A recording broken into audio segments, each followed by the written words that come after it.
Well, Megatron, are you with us or not? Okay, just don't put anything too big up my gun barrel. Ooh. The incredible Transformers 1 showed us how these two best friends became enemies. And since I've seen it, I've been thinking about that relationship quite a lot, you know? There's actually been many times that they've been forced to work together, but it has never worked. So let's go through all the team-ups, why they teamed up, and why they never went back to being friends again. Hello.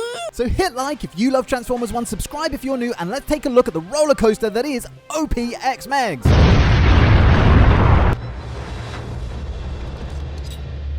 How do you scratch your nuts with those fingers? I have a guy to do it for me. You're holding my hand for an awfully long time. So let's start with G1 and go from there. And the time that Starscream teamed up with Dr. Arkeville. And when I say teamed up, I mean forced him to. Even replacing a lot of his body parts with robotic parts that he could then control. But I'll save that for the Starscream vid. You've turned me into a mechanical freak! And set an exponential generator to overload, threatening to destroy the entirety of Earth. In this one, OP and Megs go from punching each other square in the mouth to squabbling like a couple of toddlers over the exponential generator to Megatron's sudden realization. Not here if I can help it. Which I think is because they dropped it, which made them go like, whoa, that nearly blew us all to hell. And made Megatron be like, okay, look, we ain't got time to argue about this. Grab me, Big Red! Allowing Optimus not only to wield him, but to shove the exponential generator right down his barrel, and then fire it at Starscream. After which Megs collars Starscream, everyone has a good laugh, and it's never mentioned again. In the very next ep, Megs orders his troops to attack the Insecticons, which definitely helped the Autobots, but this was less of a team-up, more of Megs turning on his own out of frustration. There was a proper team-up in the second season, though, where the Insecticons got out of control after draining the energy of the Nova power core, increasing their size before they went around planting control chips in Soundwave and a bunch of other cons, beating the crap out of Ironhide and Wheeljack, and planning to bump off Megatron altogether. Teletran 1 figures out that the Insecticons will explode unless they're dealt with, and when they manage to get control of pretty much all the cons bar Megs and Starscream, OP stepped in and stopped Megs from blasting them, which would have set off a huge explosion and killed Megs. Not that Megatron cared, because he completely ignored the advice just a few shots later as he's like blasting away here only seconds later. And anyway, Ratchet and Wheeljack come up with an antidote. Megs gets knocked out cold. Megatron, you've got to transform. So Optimus grabs him and manually transforms him into gun mode. Oh, is that how it works? You just spin the fuckers around and they turn into stuff? And uses him to shoot the antidote into Kickback and Bombshell, and shrapnel explodes. The Autobots have a good laugh, and the whole thing is never spoken of again. Then there was the time that Megs ordered Devastator to jump down a hole that they'd drilled to the center of the Earth and stop the whole planet exploding. Again, not really a willing team up, but Megs was left with no other option as Devastator also mangled the space bridge he'd intended to use to escape. And not only that, once Megs ordered Devastator to dive down there, he made a run for it. So technically a collaboration that saved the planet, but really just Megatron trying to save his own bacon. Then there was Bruticus's revenge, where after being exiled to a small asteroid by Megatron, Starscream dumped the Combaticons, causing them to go nuts. Remember, this is that ep where he shoved Shockwave down his back cannons and blasts them out into space? This one sees Prime and Megatron literally giving up their body parts to repair a control console and save Earth from searing to uninhabitable temperatures. Then Bruticus picked up Megs to crush him, well, wave him around a bit, and Optimus saved him again by firing on the weak spot upon his back. Once the Combiner was down, they made a deal to destroy Bruticus, but Megatron pulls a double cross, brings Starscream back into the fold, even though he'd just try to kill him, and reprograms Bruticus to only serve him. So why did all the G1 partnerships fail? Well, because of what I like to call the Great Reset, where no matter what happened during an episode, someone would come along and hit a big reset button and everything would go back to the way it started. I'm exaggerating, but it really did often feel like everyone would just have a good laugh and never speak about it ever again. In the Marvel Comics, Teletran 1 was called Auntie, an AI that controlled all of the Ark systems, and just as Optimus had managed to revive her, Megatron blasted her with a fusion cannon, making her turn a particular savage shade of evil. First, she magnetized all of the bots to the bulkheads, then declared she would judge which side deserved to die, then decided to kill both of the factions. So these guys agreed a temporary truce, and Megs called on the power of a black hole to destroy her. In the end, it was Ravage who jumped into her mouth. I could have sworn there was a team up with the whole underbase thing, but that looks like it was with Scorponok and not Megs. So the next one I want to talk about happened in Gen 2, where the two came together to fight Geaxus and his forces on planet Ethos. Damn, Geaxus, be angry! They had tried to get Megs to join up a couple of issues before, and he was like, yeah, sure, and then tried to rip Optimus's guts out. Here, Starscream merged with this ship called the War World after taking control of the Matrix of Leadership. Our boys get entangled in thorny tendrils and whatever this goo is. Apparently Starscream could form whatever his imagination could conceive of here. Kind of like fucking Green Lantern's ring. Megatron catches Optimus at one point, stopping him from falling into this vortex. Then throws Optimus to safety, allowing Optimus to get the Matrix back from Starscream, before taking on G-Axis mano a mano and having his face ripped off. Yeah, I did a whole video about all the horrific things to happen to Optimus. Check it out. This team up, I mean, if I've got all my T's dotted and my I's crossed, was actually kind of successful. I mean, Megatron did think that Optimus was dead and was a lost cause, but he did go and help the Autobots down on the surface of the planet. And the comic ends with Optimus giving a speech to the rest of the Cybertronians, including Megatron, and everyone looks proper happy. We will work together to stop this.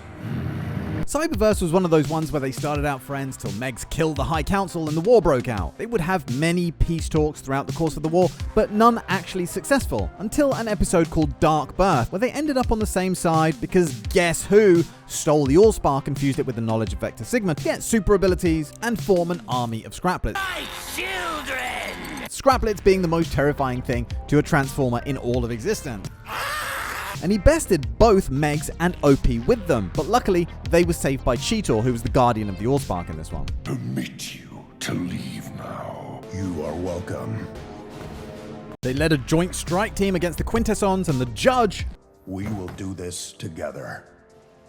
And then when it turned out that Starscream, they each blasted him with their own matrix. Wait, what's plural of matrix? Mattresses. They each blasted him with their mattresses of leadership. Yes, Megatron had his own matrix. Don't ask any more questions. No, seriously, Optimus was like, wait, you've got your own matrix? He's like, yes. And then they just looked at each other for a bit. And Optimus was like, okay. Okay, let's move on and talk about a manga called The Battle of the Stargate. Not that Stargate, where the Autobots cooperated with the government to create the Trigger, a massive teleportation system, but as a space bridge basically, that looks like a gun for some reason. The Cons made an alliance with a foreign power, doesn't say who, and made the acquisition of this device their top priority. You know how it goes. Squabble, squabble, fight, fight. Megs blasted Opie to the bottom of the ocean with a massive fusion cannon blast before the ghost of Starscream appears again to possess the Trigger. And honestly, it's a real shame I can't find a copy of this because it's always hilarious seeing these monstrous Starscream fusions. And in the face of this larger threat, Opie channeled the power of the Matrix through Megs in gun mode, creating a blast powerful enough to vaporize Starscream and the Trigger in one go. Nice. Megs, angry Megs, nice. Megs, angry Megs, nice. Megs, angry. Now let's look at the aligned continuity, which if you don't know is Covenant of Primus, Transformers Prime, 2015 Robots in Disguise, and the Cybertron games. Oh, and Rescue Bots apparently. Anyway, in a book called Exiles, our guys had to cooperate after being arrested by the Sharkticons on behalf of the Quintessons, and had to escape Quintesson's pit of execution. The Quintessons then forced them to fight each other, which reactivated the Matrix of Leadership, granting them both the extra energies they needed to escape. In defeating our shared enemy, Unicron, the Chaos Bringer. The next one's a biggie because the emergence of Unicron prompted the team up in Transformers Prime. Megatron realizing that only the power of a Prime, specifically the Matrix of Leadership, could defeat him. Interestingly, Ratchet was like, well, why do we need you then? I am going to anger management! Apparently, it was because only Megs could find him and open this door that led to his spark chamber. Megs would save OP from being stomped on by one of Unicron's avatars, which was made from pieces of the Earth's mantle. And now that I think about it, that was one of my great regrets about Prime, is that you never actually got to see Unicron in the flesh, so to speak. It was always either these avatars or the energy sort of version of himself, or a vision in somebody's mind or whatever. Same regret I had about Rise of the Beasts actually, and The Last Night. Oh no, I thought I'd erased that one from my brain. Anyway, Megatron managed to keep 3 of these avatars occupied for a while, and then managed to punch right the way through one's head. And led the team directly toward its spark, where side by side, he and Opie fought those weird creatures that you always seem to get inside gigantic Transformers bodies, and in the process they looked weirdly coordinated, which makes me wonder if whilst mentoring Orion Pax, Megatron had passed on some of his fighting techniques too. Meg started to hear the voice of the Chaos Bringer in his mind and would nearly succumb to his influence and kill Opie, but luckily was able to resist. Why did this one fail? Well, here's why! He would spin the whole situation to his advantage after Opie released the power of the Matrix though, because he awoke thinking that he was Orion Pax again, and Megs took advantage of his trust and painted the Autobots out to be the enemy. They're the enemy, but their eyes aren't red. Shut the They would reach the ultimate truce in Predacons Rising, where after being released from Unicron's grip, Megatron declared that having been enslaved himself, he no longer wanted to be an oppressor. And of course, Optimus flies into the Well of Sparks and sacrifices his life. Transformers Animated didn't have many team-ups to speak of, apart from one that I could think of that was at the hands of, yes, you guessed it, Starscream and his clones. And saw Opie and the bots fighting alongside Megs and the Constructicons over a newly opened space bridge. This time, it was Optimus who saved Megs as Slipstream was about to blow a hole in his back until the Autobots' leader swung in and took her out. This team-up was pretty short-lived though, as no sooner were they finished saying, hey, this is a weird situation, did Megs pick up Opie and use him as a human shield and then took them all prisoner. Then there was the movieverse and of course the Dark of the Moon incident where Meg saved Optimus from a killing blow from Sentinel Prime. This is a truce that would last a matter of seconds, because Optimus would proceed to bury an axe in his head and then rip his spine out. Oh, Michael, where have you gone? Anyway, back to the Bayverse. I guess technically they were on the same side in Last Night too, when Quintessa made him into Nemesis Prime. But after Opie was restored, Megatron offered to reignite their old friendship and offered Optimus the chance to stand beside him as they restored Cybertron. But Opie kicked his ass straight through the fucking wall. What is this guy doing? The movie comics showed how back in the old days on Cybertron, they worked together to govern Cybertron peacefully for a number of generations. Optimus was the leader of the science division and Megatron was the head of the defense force. And they balanced each other out, you know, Optimus being fair and Megatron being firm. And they fought together to repel a bunch of invading aliens and kick them back into Guardians of the Galaxy or wherever the hell they came from. Once they were pushed back, Optimus was like, okay, let them go. But Megatron went in and exterminated them. Anyway, Megatron would fall in with the Fallen, and you know the story. But later, on Earth, in the Titan comics, Megs would save Opie after he came under attack from Bludgeon, after Wheelie here sold them out and gave away their positions. Anyway, Megatron would explain that he wasn't trying to save Prime, just merely punishing Bludgeon for trying to start his own faction. I wish I could find a proper copy of these comics because I'd love to see Optimus be like, give me your In the Unite for the Universe comic, which was set after Revenge of the Fallen, the two, well, they didn't technically team up here, but they did both go after Starscream at the same time to stop him from getting what was called Unite technology, which is what allowed Opie to upgrade himself with Jetfire's parts in Revenge of the Fallen. Not sure why Megs walked away from this one. It's a pretty hard graphic novel to find. Now let's talk about Earthspark, where Megatron and Opie were allied pretty much the whole time. There's a scene where Megatron sits down to explain how he stopped being a con for the good of the whole Cybertronian race, implying that he became disillusioned with the brutality maybe. It's kind of an odd scene, choosing to focus on him proving his loyalty to Optimus by choosing a human alt mode, rather than talking about what specifically made him turn against the whole movement he created, and specifically what made him change his beliefs. But, you know, it's a kid's show, so I guess they wanted to keep the tone light. Anyway, even in this new dynamic, they would often clash. It was a bit more based on their differing approaches to situations rather than anything else. They collaborated all the time. For example, when Megs threw the Allspark into this space bridge and Opie blew it up to stop it from falling into Con hands. And Opie would save Megs when he got captured by Mandroid, avoiding him getting carved up for parts. Technically, they also cooperate when they both get mind controlled by Mandroid at the end of season 1. I didn't say they had to cooperate on the good side, you know what I mean? They could cooperate on the evil side as well. So why did this team up fail? Well, it didn't. But Earthspark itself did. Too soon? Well, it didn't fail, it was just horribly mishandled and wound up getting cancelled. It's such a waste. Titan's Return showed us a moment where Opie had a chance to kill Megs, but didn't. Not a whole lot of context given here. Before the two teamed up when Starscream got the Enigma of Combination again, and Megs allowed Opie to fire him in rifle mode after Metroplex had managed to get hold of Starscream. They fought against Trypticon together in Titan's Return, with Megatron shooting down Devastator to prevent a sneak attack on Optimus.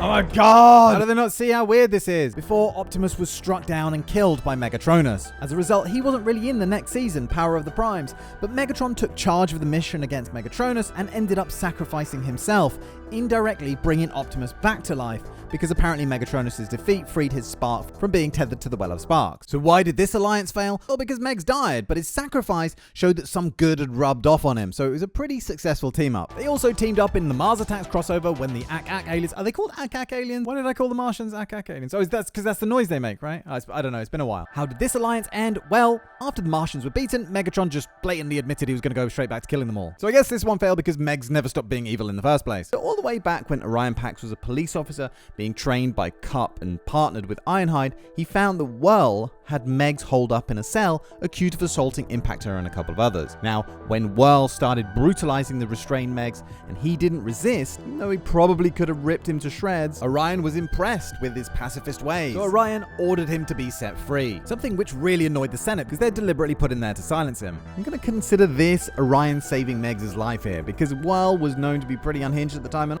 I'm not saying he would have killed him, taken him to his cabin, and nailed his corpse to a wall, but yeah, I am saying that. Because he did that. Another big one was when Orion finally saw through Zeta Prime and discovered these huge tanks, these vats, containing energy for his new superweapon called Vampark. Now, Vampark, I think I read somewhere, had several varieties. There was a tank one, there was ones big enough to fit onto Omega Guardians, or Omega Destructors as they were known here, and the main one called the Vampark Ribbon, which was an arm-mounted device. Basically, because of Cybertron's low reserves of energon, G-Axis came up with a way to drain Cybertronians of their life force and use that as ammunition. At this stage, Megs tried to get Orion to join the Decepticons, but Orion decided he'd rather confront Zeta instead. Once Orion started questioning Zeta's motives, Zeta sent them on a mission to track down Hot Rod, who he called an insurgent and a rebel, and sent them to the city of Nion, which he promptly began attacking with his Omega Destructors. Orion and his team tried and failed to take on one of these behemoths, and just as they escaped that, Zeta himself showed up and was about to execute Prime, only for Megs and his heroic Decepticons to show up and save them. He saved them by throwing a bunch of his own guys under the bus to overload the Vampark Ribbon, but hey, Optimus and Megs faced Zeta together, Optimus losing an arm, and Megs delivering the final killing blow. And everyone lived happily ever after. No, of course it didn't. Of course, Megatron shot Opie through the back and then tossed him in a big hole. So this one failed because Megs was more interested in taking over the planet now that Zeta was out of the way. Then we have the Stormbringer saga, which details how several hundred stellar cycles ago, Prime and Megs joined forces to battle the planet-destroying Thunderwing. This guy was probably the most powerful Decepticon who's ever lived. Check out my most powerful Decepticons and their evil deeds if you want more details on that. In a flashback, Megatron can be seen digging out Optimus after he got buried under a heap of rubble, telling him that he needed him, and pretty much admitting that he couldn't handle it by himself.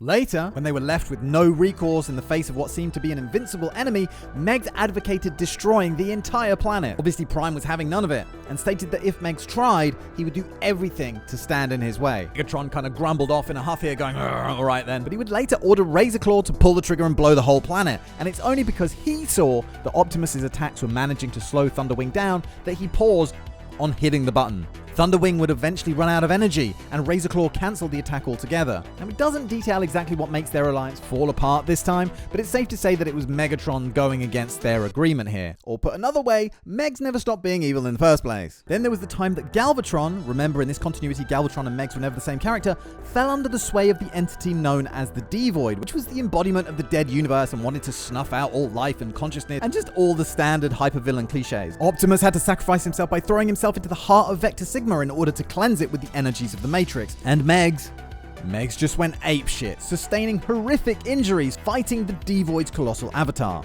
Now, this alliance couldn't be continued because Prime was transported to a kind of purgatory where he found the Matrix to be broken and drained of its energies. And if I remember correctly, when he returned, he went through this whole period of self-doubt, questioning if without the Matrix, he was still leader at all. And Megs chose to withdraw from the limelight so that he and Shockwave could study how exactly the D-Void had managed to obliterate the free will in the way that it did. Because obviously that's something he would love to do. So why this one failed? Confidence crisis and control fetish. They would fight on the same side again when Nova Prime emerged, the dead universe's new vessel. And yet again when Shockwave wanted to collapse all of reality into a singularity to be used as fuel for Cybertron, which prompted Megatron to become an Autobot. Permanently. Doing that fried Shockwave's brain and saved the day, but it was also an alliance that did last. A very tense alliance, definitely, with Megs first being put on trial for his crimes and then going on the Lost Light's epic adventure to look for the Knights of Cybertron. An alliance that was only broken at the end of the Lost Light adventure, and it's a pretty touching ending because Prowl, being Prowl, is insisting that Megatron finally should stand trial, and Rodimus protests, defending a bot who has earned his respect and become friends with many on board. But Megs interjects and goes, "It's okay, I deserve to be judged for all that I've done." And the Lost Light is allowed one final victory lap around the solar system before it's pulled to pieces, and the group sit in a bar telling stories and singing songs. Megatron reflecting on how he feels that he's wasted his life. Grimlock and the Scavengers leave on new adventures, and Megatron is put in handcuffs and leaves to be trialed and sentenced. Pretty bittersweet, this ending. You never find out if he was found guilty. I mean, I don't see how he couldn't have been found guilty. The bigger question was he given life imprisonment, a lighter sentence that would have taken into consideration everything that happened aboard the Lost Light, or would he have been executed, as Mr. Prowl here would have wanted? Like I said, we never find out, but he leaves with the words, "No matter the outcome, I deserve worse." And although he says these words to Rodimus, words that are mostly an admission, but there's a little hint of an apology in there. Although he says these words to Rodimus, I feel like they were meant for Optimus. Alright, you guys, let's leave that one there. I got a humongous vid on all the shady deals of Prowl next week. And let's face it, he is the Autobots version of Shockwave, isn't he? Or is he? Yes. After that, it's the Starscream video. Yes. Might do a Transformers 1 vid in the midst of all that somewhere. Yes. But let's see how I go for time. Enjoy Transformers 1 if you haven't seen it. And if you have seen it already, go enjoy it again. Thank you so much for spending this time with me. Thank you for all of your support, all of the people who've liked, shared, and subscribed, and especially the members. And I will see you very soon for the next one. Thanks again for watching, and cheerio, bye.